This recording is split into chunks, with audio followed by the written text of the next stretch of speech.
રામચંદ્રભાઈ જરા પોઝ કર્યો કેમ કે આની અંદર છે ને પેલો ગ્રાઉન્ડ નથી આવતું હોય, આપણે એવી રીતે લઈ લઈએ ને. તમે ખાલી આમથી આવી જાઓ રામચંદ્રભાઈ, આમથી આવી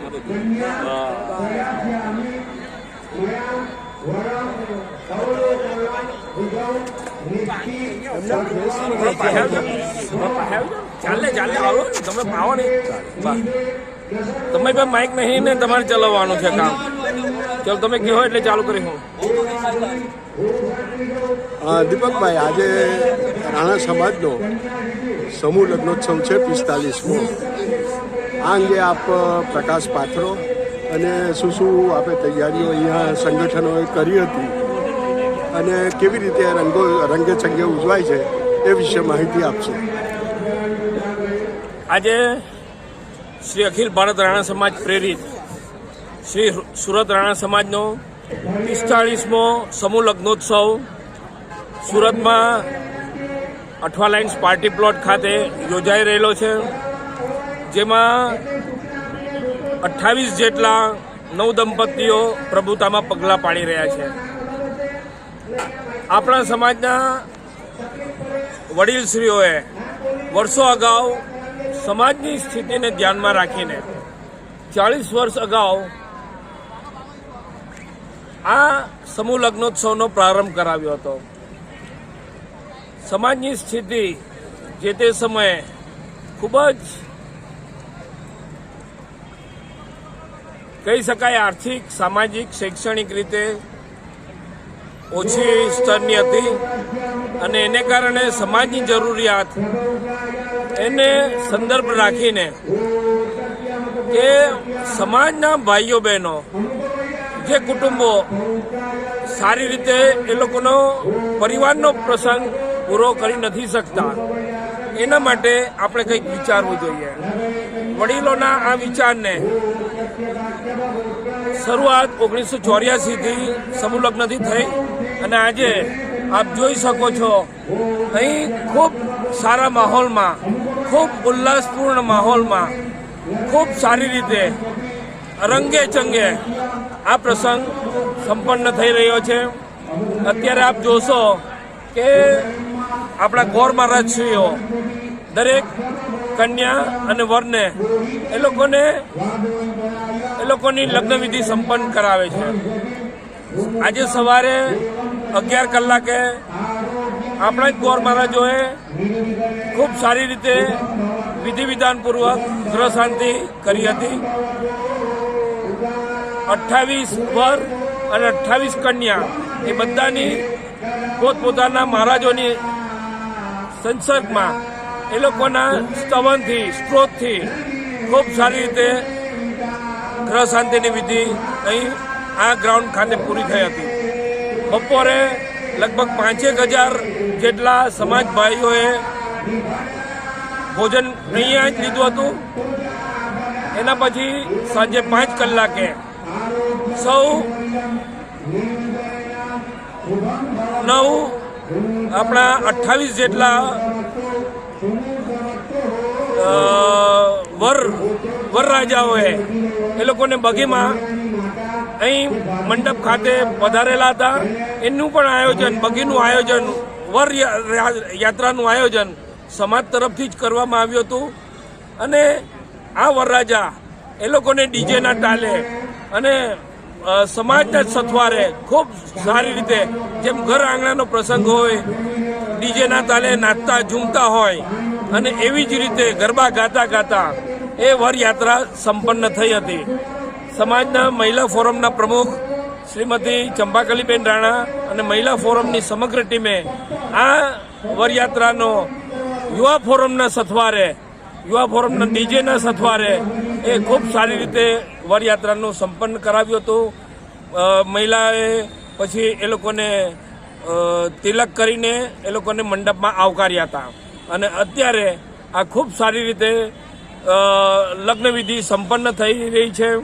અને આના પછી આપણો મુખ્ય કરિયાવરનો અને કન્યાદાનનો પ્રસંગ અને મંચ પ્રસંગ એ થશે. મારા તરફથી નવ દંપતીઓને સૌને એ લોકોના સુખી દાંપત્ય જીવન માટે અને એ લોકોનું દાંપત્ય જીવન ખૂબ સારું રહે, સંપન્ન રહે અને આરોગ્યમય રહે એવી જ પ્રભુને પ્રાર્થના. મા ચામુંડા એ લોકોના સર્વ કામના શુભ કરે એવી જ અભ્યર્થના. ધન્યવાદ. ભારત માતા કી જય. Thank you very much.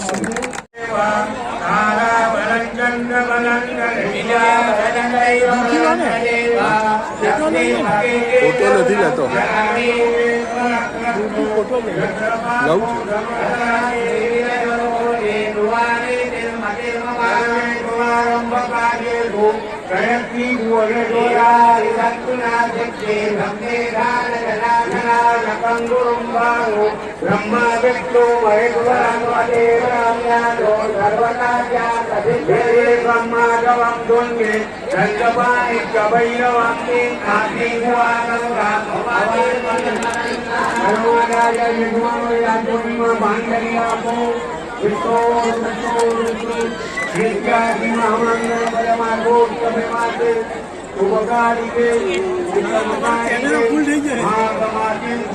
બે લાવો.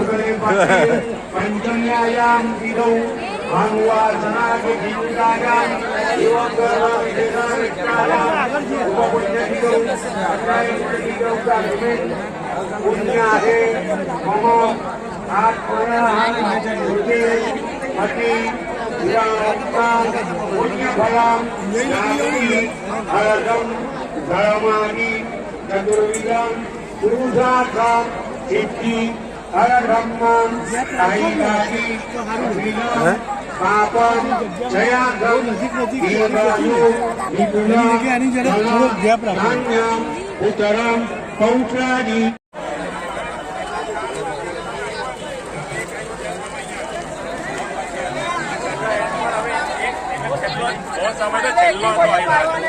તમે 4 હતા ત્યારે બોલ્યા ને આવું જો ને પહેલા 4 પાછળ બેસેલા હતા આગળ હતો. આગળ હતો એટલે પાછળના 4 ઉભા પછી એનો પાછળ.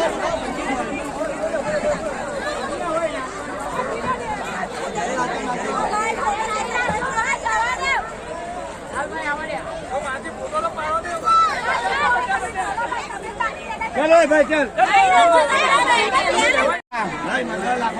છોકરા અને છોકરીને ભણાવનાર વાલીઓ મંડપમાં આવી જાઓ અને મારા જગ્યા બતાવે ત્યાં બેસી જજો ભાઈ. હવે આપણે અહીંયા પૂજા કરો ભાઈ. ભણાવનાર વાલીઓ, કન્યાને ભણાવનાર પુરુષ અને વરને ભણાવનાર પુરુષ, જે પુરુષોએ મહારાજ બતાવે તે રીતે બેસવાનું છે ભાઈ. દીવા પાસે વધારી દો, દીવા પાસે બસ વધારી દો. કાકા બોલવાની જરૂર નથી, બેઠા બેઠા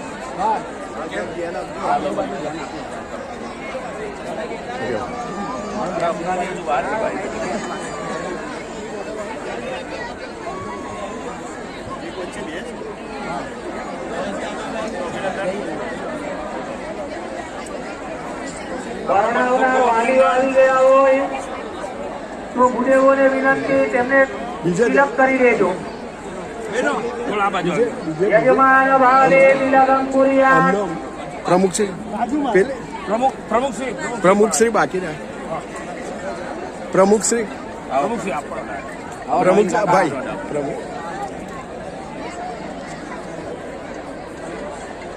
અગત્યની સૂચના, મંડપમાં કોઈએ પણ કોઈ પણ જાતના ફટાકડા ફોડવાના નથી. સર પેલી બાજુ આપણે કોર્પોરેશન તરફથી સૂચના છે, મંડપમાં કોઈ પણ ફટાકડા ફોડવાના નથી. સાથ સહકાર આપજો.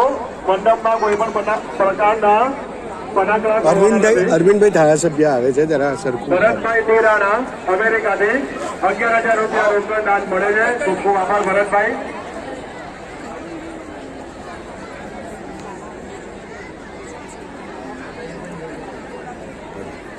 પગે લાગી પગે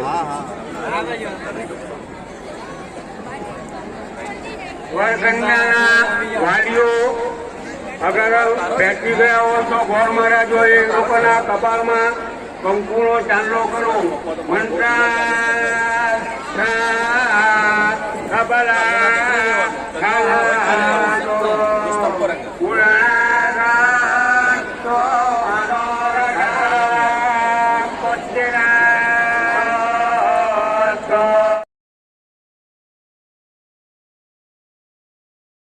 કાર્યક્રમમાં ઉપસ્થિત શ્રી અખિલ ભારત રાણા સમાજના પ્રમુખ માન્ય શ્રી દીપકભાઈ રાણા, સમારંભના અધ્યક્ષ પૂર્વ મેયર અને શ્રી સુરત રાણા સમાજના પૂર્વ પ્રમુખ આદરણીય શ્રી નવનીતભાઈ જરીવાલા, શ્રી સુરત રાણા સમાજના પ્રમુખ માન્ય શ્રી નવીનભાઈ, મહિલા ફોરમના અધ્યક્ષા બેન ચંપાકલીબેન, યુવા ફોરમના પ્રમુખ માન્ય શ્રી અનયભાઈ, મંચ ઉપર ઉપસ્થિત સૌ મહાનુભાવો, રાણા સમાજનું ગૌરવ અને રાજ્ય સરકારના પૂર્વ મંત્રી આદરણીય શ્રી રણજીતભાઈ ગિલીતવાલા, અહીંયા આટલી મોટી સંખ્યામાં ઉપસ્થિત રાણા સમાજના દાતાશ્રીઓ અને જેના માટે આ સમૂહ લગ્ન સંપન્ન થાય છે એવા ભાગ લેનારા 28 જેટલા નવયુગલ ભાઈ બહેનો, પ્રભુતામાં પગલા માનતા આ નવ દંપતીઓને ધન, વૈભવ, સુખ, શાંતિ અને ઐશ્વર્યની પ્રાપ્તિ થાય, ખૂબ સારું આરોગ્ય રહે અને એમની જે કઈ મનોકામના છે મનોકામના પૂર્ણ થાય એવી હું શુભકામના વ્યક્ત કરું છું. સુરત રાણા સમાજ દ્વારા લગભગ 1985-86 થી આપણે આ સમૂહ લગ્નની શરૂઆત કરી હતી અને આપણા જે સમૂહ લગ્ન છે આ સમૂહ લગ્ન સુરત શહેરમાં અન્ય સમાજના લોકો જે સમૂહ લગ્ન કરે છે એનાથી વિશિષ્ટ છે. જ્યારે સૌથી પહેલો સમૂહ લગ્ન થયો હતો ત્યારે આપણા વડવાઓએ નક્કી કર્યું હતું કે જેમ ઘર બારને આપણે લગ્ન કરતા હોઈએ એવી જ રીતે, એવી જ પરંપરાથી, એવી જ વૈદિક વિધિ વિધાનથી આ સમૂહ લગ્ન થવા જોઈએ. અને આજે અત્યારના જે આપણા રાણા સમાજના કર્ણધારો છે એમને એ પરંપરા જાળવી રાખી છે. સવારે સમૂહ લગ્ન થાય, બપોરે સમૂહ વરઘોડો થાય અને સાંજે આ લગ્નની વિધિ સંપન્ન થાય. આ તમામ લગ્ન વિધિ એ આપણા પોતપોતાના જે ગોર મહારાજો છે એ ગોર મહારાજોની હાજરીમાં થાય છે અને આ રીતે જે લગ્ન સમારંભ થાય છે એ આપણી પરંપરા જે જાળવી રાખી છે એ બદલ હું આયોજકોનો ખૂબ ખૂબ આભાર માનું છું. આમ તો આપણા સમાજના વર્ષો પહેલા જે રીતે સમૂહ લગ્ન કરતા હતા અને હવે જે સમૂહ લગ્ન કરીએ છીએ એમાં જે અહીંયા બેઠેલા સમાજના ભામાશાઓ છે, સમાજના દાનવીરો છે, એ દાનવીરો દ્વારા એક એક કન્યાને દત્તક લેવામાં આવે છે અને એમના દ્વારા આ કન્યાવર આપવામાં આવે છે. આ ઉપરાંત સોના અને ચાંદીની પણ જે મુદ્રાઓ આપવામાં આવે છે સમાજના દાનવીરો દ્વારા આપવામાં આવે છે. મુખ્ય હેતુ સમાજનો એવો છે કે આવી રીતે સમૂહ લગ્ન દ્વારા જે વ્યક્તિગત ખર્ચ થાય છે એ વ્યક્તિગત ખર્ચ ઓછામાં ઓછો થાય અને એ જે ઓછો ખર્ચ થાય એમાંથી જે બચત થાય એ બચતમાંથી સમાજમાં જે કંઈક અન્ય કાર્યો આપણે કરવાના છે, આવનારા સમયની અંદર આપણે કુટુંબ પરિવાર જવાબદાર થઈએ ત્યારે આપણા બાળકોને, આપણા જે કંઈક બાળકો છે તેને ઉજ્જવળ ભવિષ્ય માટે આ જે કંઈક નાના છે એ નાનાનો સદુપયોગ થાય, એમના શિક્ષણ પાછળ ખર્ચ થાય એવી શુભ ભાવના એ રાણા સમાજની રહેલી છે. આમ તો સામાન્ય રીતે આપણા સુરત રાણા સમાજ દ્વારા સમૂહ લગ્ન સિવાય સામાન્ય બીજી ઘણી પ્રવૃત્તિઓ થાય છે, પરંતુ આખરે ઉડીને વર્ગે એવી કોઈ આપણે પ્રવૃત્તિ થતી નથી. પરંતુ હવે મને વિશ્વાસ છે કે આવનારા દિવસોની અંદર શ્રી સુરત રાણા સમાજ, શ્રી સુરત રાણા સમાજ મહિલા ફોરમ અને યુવા રાણા સમાજની એક આ નવી ઓફિસ પણ બનવા જઈ રહી છે અને આ ઓફિસની શરૂઆત આપણા સુરત રાણા સમાજના પ્રમુખ માન્ય શ્રી નવીનભાઈ, આપણા નવીનભાઈ પ્રમુખ છે એમના દ્વારા થઈ છે. સિકોત્રા માતાની વાડી ખાતે આપણી સમાજની વાડી સંપન્ન સમાજની એક ઓફિસ થશે અને એ ઓફિસ દ્વારા સમાજના જે જુદા જુદા આપણે જે એકમો છે એ એકમો એક જ જગ્યાએ રહીને આપણે કામ કરીશું. આ વખતે શ્રી સુરત રાણા સમાજે એક પહેલ કરી છે કે રાણા સમાજ એ ખૂબ અલગ અલગ જગ્યાએ વસેલો છે. એ તમામ જગ્યાએ વસેલા લોકોને રાણા સમાજમાં એકત્રિત કરવા માટે અને રાણા સમાજને એક બહુ મોટું એક આગળ લઈ જવા માટે દરેકે દરેક વિસ્તારમાંથી સમાજનું પ્રતિનિધિત્વ રહે એટલા માટે પેપરમાં જાહેરાત આપીને આપણે શ્રી સુરત રાણા સમાજ, યુવા રાણા સમાજ, મહિલા ફોરમ અને અન્ય સંસ્થાઓ છે, એ સંસ્થાઓમાં કામ કરવા માટે આપણે યુવાનો, મિત્રો અને જે કંઈક સમાજમાં સેવાભાવી લોકો છે તે લોકોની આપણે સામે ચાલીને એપ્લિકેશન માંગી છે, અરજી માંગી છે. મને વિશ્વાસ છે કે સમાજ આવનારા દિવસોમાં ખૂબ સારી પ્રગતિ કરે અને એમાં આપ સૌનો, સમાજના સૌ લોકોનો એમાં સહકાર રહે, એના માટે વધારેમાં વધારે લોકો આમાં જોડાય. ખાસ કરીને આજે આ સમૂહ લગ્નમાં જે લોકોએ ભાગ લીધો છે, જે નવદંપતીએ ભાગ લીધો છે, એને સમાજના સૌ લોકો તરફથી ખૂબ ખૂબ આશીર્વાદ અને આવી જ રીતે સમાજના જે કાર્યો છે એ કાર્યો ભવિષ્યમાં પણ થતા રહે એવી શુભકામના સાથે ખૂબ ખૂબ આભાર. ભારત માતાની જય. અરવિંદભાઈનું સન્માન